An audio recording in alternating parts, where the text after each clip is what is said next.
फिर से स्वागत है स्टे हंग्री स्टे फुलिश वाली सीरीज में, जिसमें हम आपको जो है जीरो से आईएएस किस तरीके से बने और क्या क्या बने और क्या क्या डिटेल्स आपके ध्यान रखना है, ये पूरी चीज़ें बता रहे हैं। तो ये है उसका एपिसोड नंबर 2।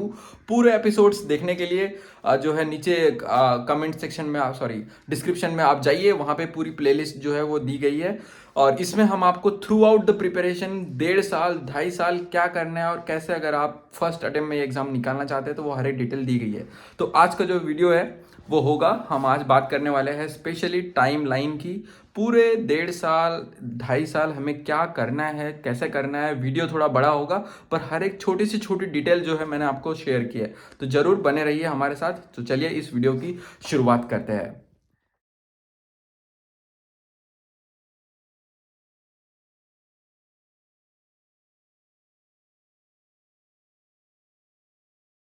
तो एक आज मैं बुक बना रहा हूँ आपके लिए, जिसमें मैं पूरी जो ये जर्नी है वो रिकॉर्ड करूँगा, छोटे छोटे जो स्टेप्स है वो। तो इसी के पेज पे हम आज समझेंगे, फर्स्ट पेज पे ही कि साल भर का जो लेआउट है कैसा हो रहता है प्रिपरेशन का। 2 साल आपको क्या क्या करने हैं, तो मंथ वाइज हम ऊपर ऊपर समझ लेंगे। तो आपका स्वागत है आईएएस क्रांति में, और आपका स्वागत है इसकी वंडरफुल जर्नी जिसका नाम है Stay hungry, stay foolish.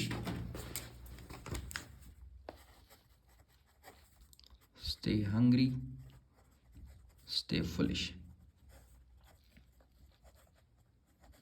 Okay तो सबसे पहले तो हम मंथ लिख लेंगे। आपको एग्जैक्ट पता हो कि ये जो जर्नी है इसमें 3 फेजेस है। एक है प्रिपरेशन वाला फेज, उसके बाद है एक एग्जीक्यूशन वाला फेज जहाँ पे आपने जो भी सीखा है उसका एग्जीक्यूशन करना पड़ेगा, और उसके बाद में है आफ्टर सिलेक्शन।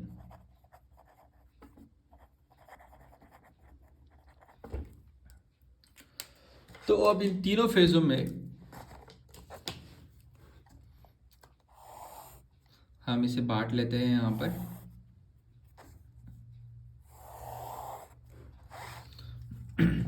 तो प्रिपरेशन वाला जो फेज है ये 1.5 साल के लिए होता है, ये याद रखिए आप। अगर आपको बहुत अच्छे से प्रिपरेशन करनी है तो 1.5 ईयर्स में यहाँ पे लिखूंगा। एग्जीक्यूशन वाला जो फेज होता है ये 1 साल का होता है, तो यहाँ पे 1 ईयर लिखूंगा। तो ये दोनों को जब आप मिलाएंगे तो यहाँ के 1.5 साल और यहाँ के 1 साल ऐसे मिलाकर आपको ये एग्ज़ाम का रिजल्ट आते तक के टोटल मिला के 2.5 साल का समय लगता है।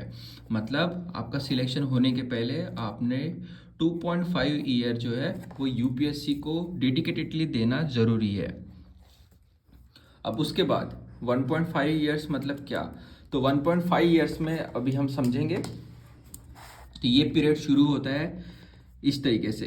इसका जो स्टार्टिंग पॉइंट है वो है यहाँ पर कोई भी साल का जनवरी। तो अभी जैसे मैं जनवरी 2024 अभी आने वाला है, तो इससे अगर हम स्टार्ट करेंगे तो ये हमारी जो जर्नी है प्रिपरेशन की ये चलेंगी मई 2025 तक के। मतलब नियरली यहाँ पे दिसंबर 24 आ जाएगा, फिर यहाँ पे जनवरी 25 आ जाएगा। तो मान के चलते हैं हम यहाँ से, ये लग गए हमें यहाँ के 12 महीने 12 मंथ्स। और जनवरी से मई तक का अगर जो टाइम है तो 5 महीने का समय होता है, 5 मंथ्स। तो इसे हम 6 महीने ही पकड़ के चलते हैं रफ में। तो 12 और 6 जो है यहाँ पे 17 हो जाएंगे। तो नियरली हम 1 महीना एक्स्ट्रा पकड़ते हैं, क्योंकि यहाँ पे जो मई है उसमें भी प्रीलिम्स जो है वो कभी कभी जून में भी हो जाती है इस तरीके से। तो ये से हम 6 मंथ पकड़ के चलते हैं, ठीक है। तो नियरली 1.5 साल का समय हो गया अप्रॉक्सीमेटली। और उसके बाद फिर एग्जीक्यूशन मतलब क्या, तो अब आपकी जो प्रीलिम्स है, तो अब यहाँ टाइमलाइन में समझ लेंगे। तो मान लीजिए अगर आपकी एग्ज़ाम मई या फिर जून 2025 में होंगी तो ये चलेगी, ये 1 दिन का होगा। उसके बाद फिर आपको जो है सितंबर जब आएगा 2025, वहाँ पे आपको मैंने ऑलरेडी इसके पहले वाले वीडियो में एक्सप्लेन कर दिया है। आप हमेशा ये सीरीज़ को स्टार्टिंग से देखना। तो सितंबर 2025 में आपकी जो है यहाँ पर मेंस एग्ज़ाम होंगी। यहाँ पर प्रीलिम्स एग्जाम होंगी, आप मंथ्स पे ध्यान रखो। और उसके बाद जनवरी, फरवरी और मार्च यहाँ पे जो है आपका जो है इंटरव्यू जो है वो कंडक्ट किया जाएगा। इनमें से कोई नियरली मैंने बता दिया था 31 to 30 डेज के लिए इंटरव्यू चलता है। तो 31 डेज में से, मतलब मैं 31 डेज बोल रहा हूँ तो यहाँ मैं 31 वर्किंग डेज की बात कर रहा हूँ, छुट्टियाँ छोड़ के। तो जनरली जनवरी के एंडिंग से शुरू होते हैं तो मार्च के मिड तक के वो चलते हैं। तो इन बीच 50 दिन का अगर समय मान लेते तो 50 दिन में से छुट्टियां वगैरह जब आएंगी छोड़ छाड़ के तो 31 डेज 30 डेज आते हैं या कभी कभी, तो उतने दिन इंटरव्यू चलता है। तो उसमें से भी 2 टाइम इंटरव्यू चलता है, एक मॉर्निंग बैच चलती है और एक आफ्टरनून बैच चलती है। तो ये दोनों बैच में से आपको कोई भी टाइम में बुलाया जा सकता है और उसमें फिर आपका 30 मिनट्स के लिए जो है एक ये कभी कभी इंटरव्यू का टाइम फिक्स नहीं होता है, 25 मिनट में भी ख़त्म हो सकता है, 15 मिनट में भी ख़त्म हो सकता है। और अगर आप बहुत बेहतरीन कैंडिडेट रहे और उनको आप में नॉलेज कूट कूट के भरा हुआ है, एक्सपीरियंस, और आप बहुत सही सूटेबल कैंडिडेट है तो वो आपको और एक्सप्लोर करना चाहेंगे यूपीएससी का जो बोर्ड है। तो कभी कभी इंटरव्यू देखा गया है कि वो 45 मिनट से लेके 50 मिनट तक भी खींच खींच दिया जाता है, वो आपको छोड़ने की उनकी इच्छा ही नहीं होती इस तरीके से। तो ये आ गया एग्जीक्यूशन पीरियड। तो अभी अगर हम मई से शुरुआत की थी और इधर में मार्च पकड़ लेते तो ये नियरली 11 महीनों का जो समय है या 10 महीनों का समय है, पर हम इसे रफली जो है 1 ईयर ही समझेंगे। तो ये पकड़ लेते हैं यहाँ पर जो था एग्जैक्ट 10 मंथ का समय था यहाँ पर, ठीक है। उसके बाद अब इसके बाद क्योंकि अब इंटर जिसका रिजल्ट है वो 1 से 1.5 महीने का समय लेता है, तो अराउंड अप्रैल में जो है और मई के पहले पहले, मतलब मई के मिड तक के, मतलब 15 मई के आसपास तक के जो है इसका रिजल्ट जो है पहले ही आ जाएगा। और यहाँ से हार्डली 2 हफ्ते का समय बचा होता है नेक्स्ट प्रीलिम्स के लिए।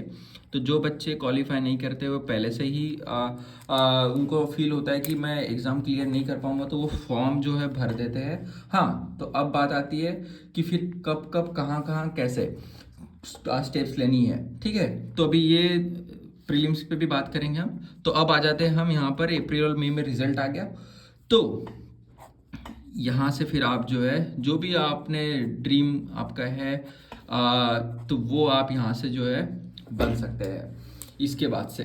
तो नियरली अगर पूरा साल का समय दिखा दिया जाए तो 1.5 साल यहाँ के, 1 साल यहाँ के, तो ऐसा हमें 2.5 साल का जो है टोटल टाइम यहाँ पर लगा।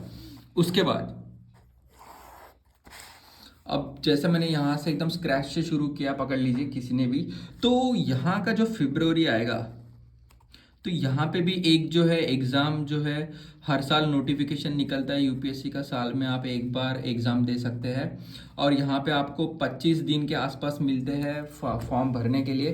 तो उसकी फिर एग्ज़ाम जो है, तो जैसे कि यहाँ पे भी मई आएगा या जून आएगा, यहाँ पे प्रीलिम्स की एग्ज़ाम ली जाएंगी। तो कभी भी गलती ना करें कि मैं उसी साल का फॉर्म जो है भर दूँ, जैसे मैंने अभी यहाँ से स्क्रैच शुरू किया और ये वाली एग्ज़ाम दे दूँ। ये वाली एग्ज़ाम आपके लिए नहीं है, अगले साल की एग्ज़ाम आपके लिए है। मतलब कि यहाँ पे जब जनवरी, यहाँ का जब फरवरी आएगा 2025 का, इसमें आप फॉर्म भरेंगे। और फिर यहाँ पे जब मई आएगा, मतलब ये वाले मई की जब हम बात करें तो ये वाली जो एग्ज़ाम है वो आप देंगे। तो इसके पहले आपकी एक सॉलिड प्रिपरेशन होगी तभी आप ये एग्ज़ाम दे पाएंगे, नहीं तो ये अटेम्प्ट आपका वेस्ट हो जाएगा। आपको पता होना चाहिए जनरल कैटेगरी है तो 6 अटेम्प्ट है आपके पास, ओबीसी है अगर तो 9 अटेम्प्ट है आपके पास, और अदर कैटेगरी से उनको छूट मिली हुई है तो वो एज के जो है 32 ईयर्स तक के जो है हम ये एग्ज़ाम दे सकते हैं। या उसके पहले अगर आपके अटेम्प्ट ख़त्म हो गए तो आप वहीं पे ख़त्म हो जाएंगे वहाँ आपके एग्ज़ाम को लेकर, ठीक है। तो अब आ जाती है, ये हो गई टाइमलाइन थ्रू आउट द पूरे साल की। अब इसके बाद कब कब क्या क्या पढ़ना है, मैं अभी सिर्फ आउटलाइन बता रहा हूँ आपको, बाद में इन डिटेल मैं बताऊंगा कि कैसे प्रिपेयर करना है। तो इसी टाइमलाइन को ही हम कंटिन्यू रखेंगे यहाँ पर। तो ये आ गया इस तरीके से।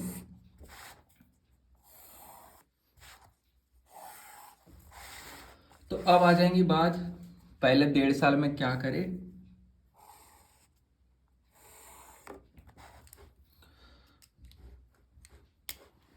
तो यहाँ पर जो है ये जो इसको आप पहले साल को 2 भाग में बांट लीजिए, 6 महीने और 6 महीने। तो मान लीजिए ये 6 मंथ हो गया, ये 6 मंथ हो गया, ठीक है। तो ये जो स्टार्टिंग के 6 मंथ होते हैं ये सिर्फ और सिर्फ आपका बेस बनाने के लिए है। मतलब आपको यहाँ पर एनसीईआरटी पढ़नी होगी 6 to 12 जो है मेन जो हमारे 4 सब्जेक्ट है उसकी, जैसे कि हिस्ट्री, यहाँ पे पॉलिटिकल साइंस, उसके बाद में आपको आ गया यहाँ पर ज्योग्राफी, और उसके बाद में आ गया आपका यहाँ पर इकोनॉमिक। तो ये 4 सब्जेक्ट जो है ये बेस बनाते हैं पूरे यूपीएससी का। और इसके बाद फिर जो सराउंडिंग सब्जेक्ट्स है वो अब खुलेंगे, तो यहाँ पे हम उनकी लिस्ट लिख देते हैं। तो सबसे पहले जैसे कि यहाँ पे जुड़ी हुई चीज़ें आती है, तो जैसे आर्ट एंड कल्चर आता है यहाँ पे एक। इसके नेक्स्ट वीडियो में मैं सब्जेक्ट्स को लेके बात करूंगा कि कितने सब्जेक्ट्स होते हैं और क्या होते हैं, ठीक है। तो अभी के लिए जितने जितने मैं फास्ट में लिख देता हूँ। यहाँ पे गवर्नेंस करके एक आता है, यहाँ पर इंटरनेशनल रिलेशन करके आता है, यहाँ पे सिक्योरिटी करके आता है, सोसाइटी करके आता है, फिर आपको साइंस भी पढ़ना पड़ता है, और एक्सेट्रा जो भी अब आ जाए, ठीक है। उसके बाद तो यहाँ पे आपको इसका बेस बनाना है। तो ये पीरियड है बेस का, तो मैं यहाँ पे लिख देता हूँ ये बेस मेकिंग है, ये फाउंडेशनल कोर्स है, पकड़ लीजिए आपका एक तरीके से फाउंडेशन की नींव रख रहे हैं यहाँ पे आप। तो हमने फाउंडेशन लेट रख दिया यहाँ पर, ठीक है। उसके बाद नेक्स्ट 6 महीने होता है रिवीजन का। तो यहाँ पे वह टाइम आता है रिवीजन प्लस रेफरेंस बुक पढ़ने का। मतलब हर एक सब्जेक्ट की एक बड़ी बुक होती है जिसमें पूरा जो है वो क्रिस्प करके दिया होता है। तो आपको यहाँ 2 चीज़ करनी है, ये याद रखना है आपको। एक करना है आपको यहाँ पर रिवीजन, दूसरा करना है आपको रेफरेंस बुक जो है यहाँ पे वो हमें यहाँ पे पढ़नी है सबकी। तो ये 6 महीने में आपका ख़त्म होना चाहिए। प्लस जब आप यहाँ पर 6 महीने पढ़ लेते हैं तो आपको एक अनुभव आ जाता है बेस। तो अभी आपको यहाँ पे फिर क्या करना है, तो जो भी प्रीलिम्स का सिलेबस जब आपका पूरा कवर हो जाएगा एनसीईआरटी के थ्रू, जितना भी हो सके 80 to 90% कवर होगा सिलेबस, पूरा का पूरा एनसीईआरटी में अवेलेबल नहीं है। तो ये जो चीज़ें हैं ये आपको एक क्लैरिफिकेशन देगा आपके ऑप्शनल के लिए। तो आपको ऑप्शनल जो है यहाँ पे डिसाइड आपका हो जाना चाहिए। जैसे 6 महीने ख़त्म होंगे तो यहाँ पे आपका ऑप्शनल जो है वो डिसाइड हो जाएगा। और ऑप्शनल डिसाइड होने के बाद इन 6 महीने में आपको ऑप्शनल की भी स्टडी जो है वो करनी है यहाँ पर। तो ऑप्शनल स्टडी यहाँ पर आपकी हो जाएंगी इस तरीके से, ठीक है। अब उसके बाद जब यहाँ पर नया साल आएगा, दिसंबर अब आ गया यहाँ पर, तो अभी आपका यहाँ पे क्या क्या रेडी है, आपने एनसीईआरटी पूरी पढ़ ली है, आपने रेफरेंस बुक पढ़ ली है, प्लस आपने ऑप्शनल भी आपका पूरा कर लिया है, ठीक है। अब आ जाएगा नेक्स्ट वाला जनवरी वाला फेज। तो इस जनवरी वाले फेज में 5 महीने का समय मिलता है यहाँ पर। अगर आपका सीसैट मजबूत नहीं है, यहाँ पे 5 महीने के एंड के बाद मई और अप्रैल में अपनी क्या होने वाली है, प्रीलिम्स होने वाली है। तो इन 5 महीने के इसमें आपको क्या करना पड़ता है, तो आपको प्रीलिम्स ओरिएंटेड अब जो है आपका अप्रोच लाना पड़ता है। ये तो थे मेंस ओरिएंटेड वाले, तो यहाँ से अब आपकी 1 जनवरी से प्रीलिम्स ओरिएंटेड सोच हो जाना चाहिए। अब मुझे तो सिर्फ इतना नहीं सोचना है आगे क्या आने वाला है, अभी सिर्फ मुझे ये 5 महीने के बाद जो एग्जाम आने वाली है, मतलब फर्स्ट स्टेज, ये सबसे ज़्यादा इंपॉर्टेंट है प्रीलिम्स, उसके बारे में सोचना है। तो अभी यहाँ से आपको मॉक टेस्ट देना जो है वो शुरू करना होगा। नियरली आपने अराउंड 30 to 40 मॉक टेस्ट देनी चाहिए। सेम टाइम जो एग्जाम का है उस टाइम में ही घर में बैठना चाहिए। ये हर क्वेश्चन जो है हमारे आने वाले वीडियोस में आएंगे ही, कब कहाँ दे, कैसे दे, मॉक कैसी हो, इस तरीके से, ठीक है। तो ये हो गया प्रीलिम्स मॉक टेस्ट 30 से 40 जो है आपको देनी होगी इस पीरियड में। उसके साथ साथ आपको सीसैट जो है, अगर आपका वीक है या आपका, अगर पहले तो स्ट्रॉन्ग की बात कर लेते हैं, अगर स्ट्रॉन्ग है तो आप आराम से जनवरी फरवरी और मार्च, ये 3 महीनों में सीसेट जो है अपना बना सकते हैं एकदम स्ट्रांग। और आपको लगता है स्टील की सीसेट मेरा उतना अच्छा नहीं है, तो आप एक काम करना है, 6 महीने का टाइम लेते हैं अपन सीसेट के लिए। तो ये जो यहाँ के 6 महीने के टाइम थे, जो यहाँ के आखिरी के 3 महीने और नए साल के नए 3 महीने, मतलब यहाँ का पकड़ लीजिए आप अक्टूबर, नवंबर और दिसंबर, और यहाँ का जनवरी, फेब और मार्च, ये आप सी सेट के लिए, अगर आपका सी सेट वीक है तो 6 महीने में एकदम कड़क सी सेट जो है आपका तैयार हो सकता है। तो वो यहाँ से आप करेंगे, ठीक है। कैसे करना है, क्या करना है, आगे वीडियो आएंगे। आप कमेंट में मुझे जितने भी डाउट्स हो सकते हैं पूरे लिख डालिए, मैं हर एक का जो है जवाब जो है वीडियो के थ्रू आपको दूंगा यहाँ पर, ठीक है। और उसके बाद तो ये एक पूरी टाइम स्केल रहेंगी प्रीलिम्स की। अब प्रीलिम्स पास अगर आप कर लेते हैं, यहाँ पर इसका जो रिजल्ट है वो 1 महीने के अंदर आ जाता है। मतलब आपको यहाँ पर जैसे टाइमलाइन के हिसाब से एग्जीक्यूशन में चल रहे, तो यहाँ पे तो आपकी एग्ज़ाम हो गई, तो सितंबर में आपकी जो है क्या होने वाली है बोलो, सितंबर में होने वाली है आपकी मेंस एग्ज़ाम, जैसा कि हमने लिखा है। तो यहाँ पे जो जुलाई आएगा, सॉरी यहाँ पे जो जून आएगा 1 महीने बाद, मान लो आपकी मई 30 को एग्ज़ाम हुई, तो आपका रिजल्ट जो है 1 महीने बोले तो बराबर जून 30 तक आपका रिजल्ट जो है वो आ जाएगा। 1 महीने के आसपास रिजल्ट आ जाता है, तो पता हो जाएगा आपने प्रीलिम्स पास की है नहीं की है। तो ये यहाँ का 1 महीना, फिर जून से लेके जुलाई का 1 महीना, जुलाई से लेके अगस्त का 1 महीना,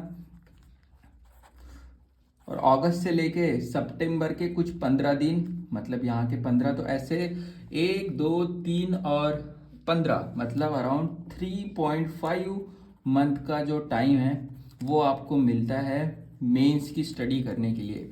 तो यहाँ पर सिर्फ मेंस ओरिएंटेड वाली स्टडी होती है।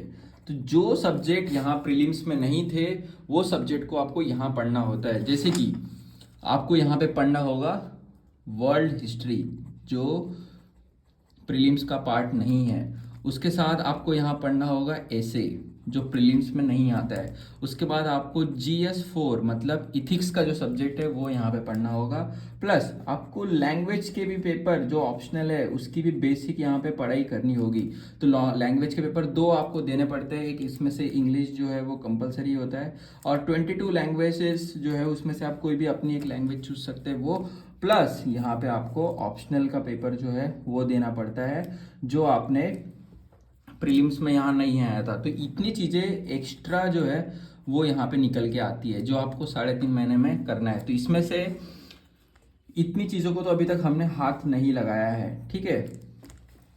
तो रही बात लैंग्वेज का पेपर, तो ये तो आप आराम से हमने 10th में भी दिया हुआ है, इंटरमीडिएट 12th के टाइम में भी दिए हुए लैंग्वेज अगर आपने रखे थे तो आपके लिस्ट में, तो इसकी प्रिपरेशन 15 दिन में हो जाती है आराम से। रही बात ऑप्शनल की, तो ऑप्शनल की हमने ऑलरेडी पढ़ाई, इसलिए 3.5 महीने में ऑप्शनल का भी प्रिपरेशन नहीं हो सकता। तो ये ऑप्शनल हमने यहाँ 6 महीने किया था ऑलरेडी, 6 महीने के टाइम में, तो वो यहाँ हमें हेल्प कर जाता है। और उसके बाद ये जो ऑप्शनल यहाँ पे आपने रेडी कर लिया 6 महीने, क्योंकि उसमें भी 2 ऑप्शनल होते हैं, तो 3 महीना एक ऑप्शनल, 3 महीना दूसरा ऑप्शनल, इस तरीके से 6 महीने जो है उसकी पढ़ाई। तो अब यहाँ पे जो है उसकी रिवीजन होती है। तो क्या क्या करना है फिर आपको इस टाइम पीरियड में, तो यहाँ पे आपको करना होगा उसकी रिवीजन। और क्योंकि मेंस एग्जाम अब लिखने वाली एग्जाम है, तो आपको करना पड़ेगा यहाँ पर आंसर राइटिंग की प्रैक्टिस। मतलब दिए हुए 3 घंटे के टाइम में आपको जो है एग्जाम जो है यहाँ पर लिखनी है। अब मेंस की एग्जाम कैसी होती क्या होती है सेपरेट वीडियो में बात करेंगे, ठीक है। तो यहाँ पे आंसर राइटिंग की आपको प्रैक्टिस करना है, ये तो बहुत ज़्यादा ही करना है। मतलब मान लीजिए आप अगर हर दिन 8 घंटे अगर पढ़ाई कर रहे होंगे, तो इसमें से आप 6 घंटे तो जो है सिर्फ आंसर लिखेंगे, या मिनिमम 5 घंटे तो आप सिर्फ आंसर लिखेंगे। ये अगर आप कर रहे हैं तो आप सही मेंस के लिए अच्छे से तैयार हो रहे हैं, सीधी सी बात है, ठीक है। और यहाँ पे आपको रिवीजन करनी होगी दोनों चीज़ की, मेंस के भी सब्जेक्ट की प्लस ऑप्शनल के भी सब्जेक्ट की। अब ये हो गया इतना। अब उसके बाद इसका भी रिजल्ट जो है अराउंड 1 से 1.5 महीने में आता है, जब पूरे आंसर शीट चेक करने के लिए लगती है। तो अब नेक्स्ट स्टेज आती है, जैसे कि हमने बात की थी यहाँ पे इंटरव्यू वाली। तो इसका जो रिजल्ट है वो 1 से 1.5 महीने में आ जाएगा। मतलब आपको पता चल जाएगा नवंबर तक के या अक्टूबर के एंडिंग तक के या नवंबर के मिड तक के कि रिजल्ट आपने मेंस जो है क्वालिफाई की है नहीं की है, तो आपके पास फिर से समय जो है अब हम काउंट करेंगे।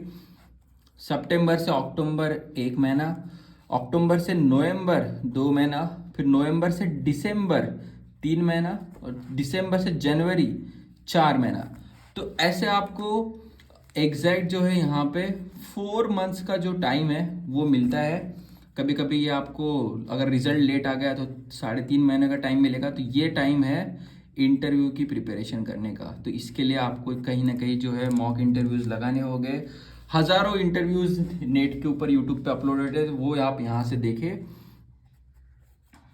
तो यहाँ से आपको पूरा ओवरऑल नॉलेज जो है वो लेना है और आखिरी में जाके कम से कम 5 आपको मॉक इंटरव्यू रियल टाइम में अराउंड 2,000 से 3,000 रुपये लेते हैं कोचिंग वाले।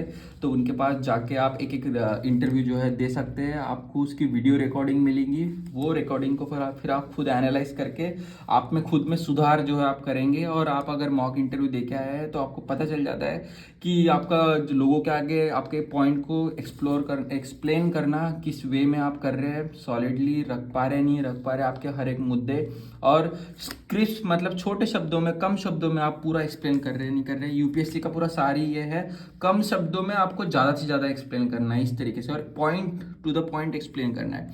तो यहाँ पे है ये एग्जीक्यूशन वाला फेज, बस हो गया। उसके बाद आपका यहाँ पर इंटरव्यू लिया जाएगा।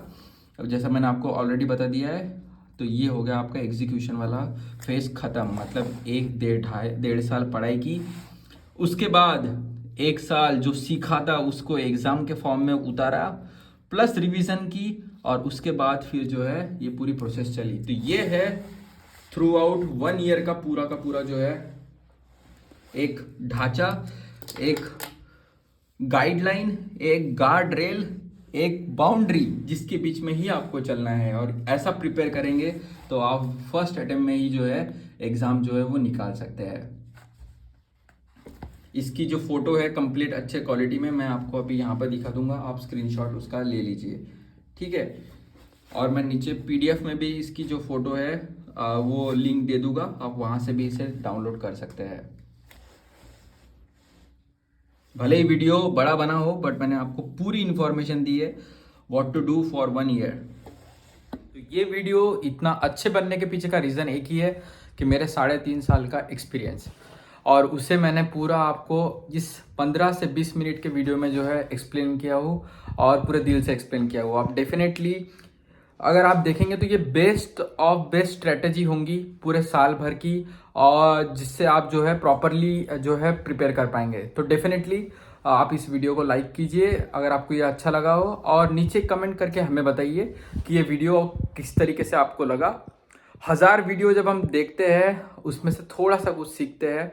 तो मैं इतने सालों भर से इतने सारे वीडियोस देखे हैं मैंने, स्ट्रैटेजी के 1 ईयर वाले, कुछ 6 महीने वाले, फिर कैसे वाले, पूरे का निचोड़ मैंने जो मैं सीखते गया, एक जो बुक है, किताब है, उसमें लिखते गया, और वो पूरे का समराइज करके मैंने आपको बेस्ट जो है वो दे दिया। ये पूरे इंडिया की बेस्ट स्ट्रैटेजी हो सकती है, आप इस पर यकीन कीजिए और काम करना शुरू कीजिए। तो इसलिए आपके लिए एक कंप्लीट पैकेज मैं यूपीएससी का ये लेके आया हूँ, जिससे मैं बिगनर्स की जो है वो मदद करना चाहता हूँ। और मेरा अगर आपको ये काम पसंद आ रहा है तो आप नीचे डिस्क्रिप्शन में जाके डोनेट बटन है, वहाँ पर लिंक दी हुई है, यूपीआई दिया हुआ है, आप उसके ऊपर पे कर सकते हैं, और आप कमेंट करके हमें बता सकते हैं कि आपको ये सीरीज़ कैसे लग रही है।